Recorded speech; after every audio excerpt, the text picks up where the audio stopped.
Director bright India foundation जनाब भाई अब्दुल लतीफ कल्लूर साहब, हेल्थ के मैदान में एक बड़ा काम केरल में करने वाले जनाब सैयद हमीद साहब,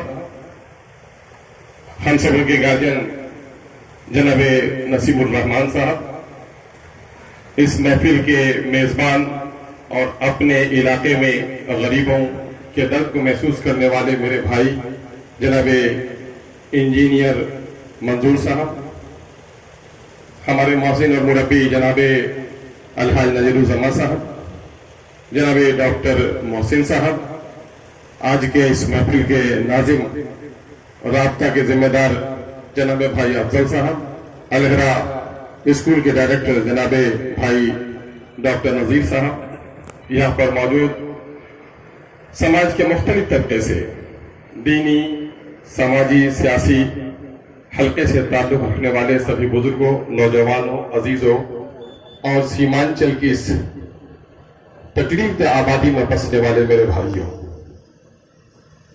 मैं सबसे पहले ब्राइट इंडिया फाउंडेशन के जिम्मेदारान का शुक्रिया अदा करता हूं।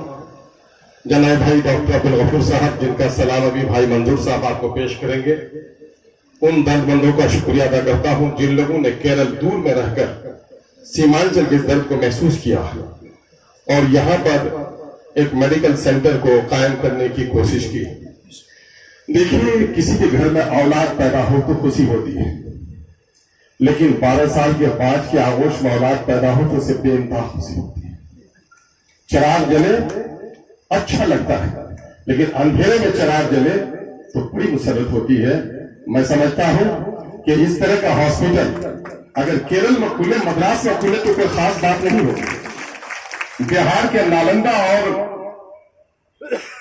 गया में खुले तो कोई खास बात नहीं होगी, लेकिन पूरे देश के अंदर में सबसे पसमानदा तरीन आबादी सीमांचल में इस तरह के हॉस्पिटल का खुलना यकीनन हमारे लिए तारीख साथ अमर है। हम इसके लिए उन तमाम तरफ़ा को मुबारकबाद देते हैं जिन लोगों ने हॉस्पिटल खोलने को सोचा है। वक्त मुख्तसर है और नाफरमानी हम लोग की आदत है।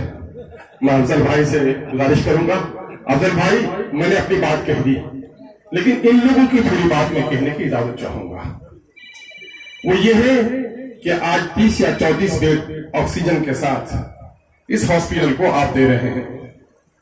अभी कुछ दिन पहले का तजुर्बा है, डॉक्टर प्रसाद साहब, मैं आपको कहूं कि साउथ के ही लोगों ने दर्द महसूस किया। मेरे लीडर बैरिस्टर सुदीन ओवैसी साहब ने कहा कि क्या कर सकते हैं हम वहां, तो उन्होंने यहाँ के हॉस्पिटल्स के लिए वेंटिलेटर भेजे, ऑक्सीजन कंसंट्रेटर भेजे, कुछ दवाइयां भेजी, ऑक्सीमीटर्स भेजे।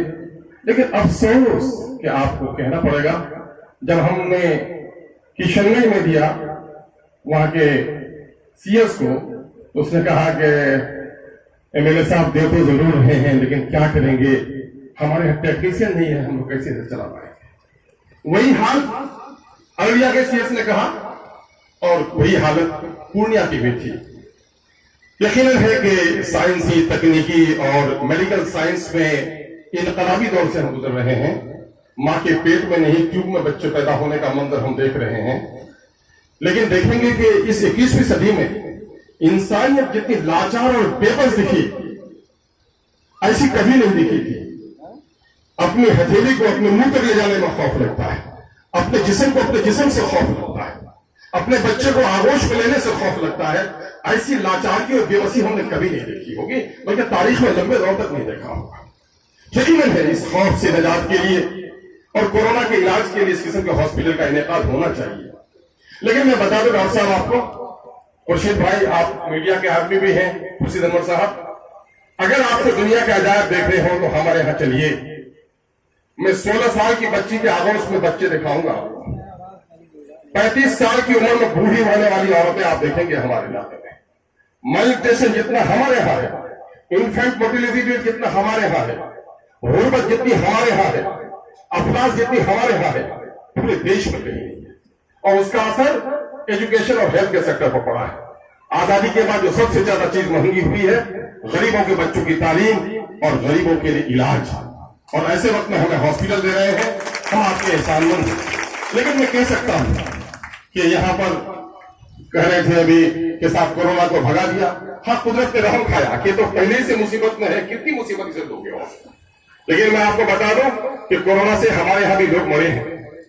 کچھ لوگ تو ہاسپٹل میں جا کر مرے اور کچھ لوگ گھروں میں ہاسپٹل کے رویے کے خوف سے ہاسپٹل نہیں گئے.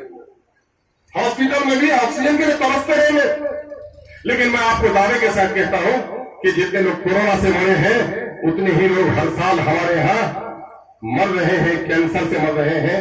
ہمارے یہاں جو لوگ مر رہے ہیں ہارٹ پیشنٹ ہے جو مر رہے ہیں. ہمارے یہاں جو لوگ مر رہے ہیں وہ کڈنی کی بیماری سے مر رہے ہیں.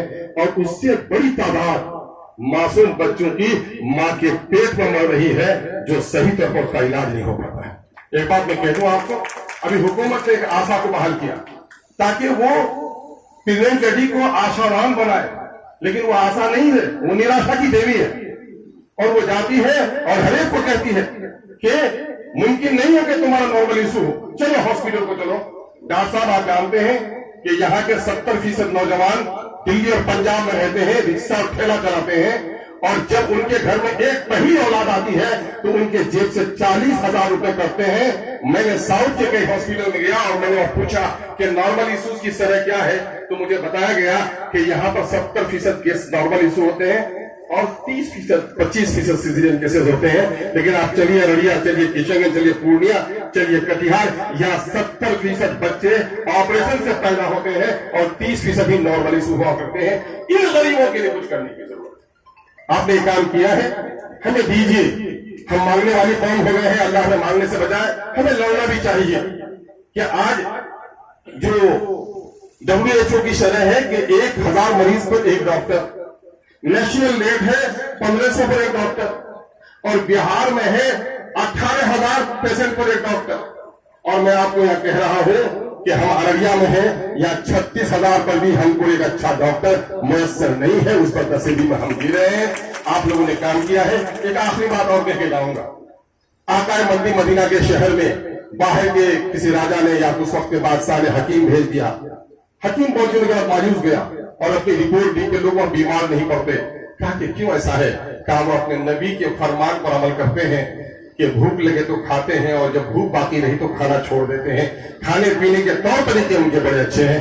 لیکن میں اپنے دینی حلقے سے کہوں گا, بارات 5 بجے آتی ہے, ڈاکٹر کہتے ہیں کہ کھانے کے ساتھ ٹھنڈا مت پیو, ٹھنڈا ہم برکت کے واسطے پلاتے ہیں. اور کھانے پینے کا جتنا بےڈنگاپن سیمانچل میں ہے شاید وہ کہیں نہیں ہے. اگر ہم نے اس پر بھی عمل کر لیا تو شاید بہت ساری بیماریاں ہم سے دور رہ سکتی ہیں. اگر وقت زیادہ ہو تو معاف کیجیے گا. بہت بہت شکریہ. دل کی گہرائیوں سے آپ سب کا بہت بہت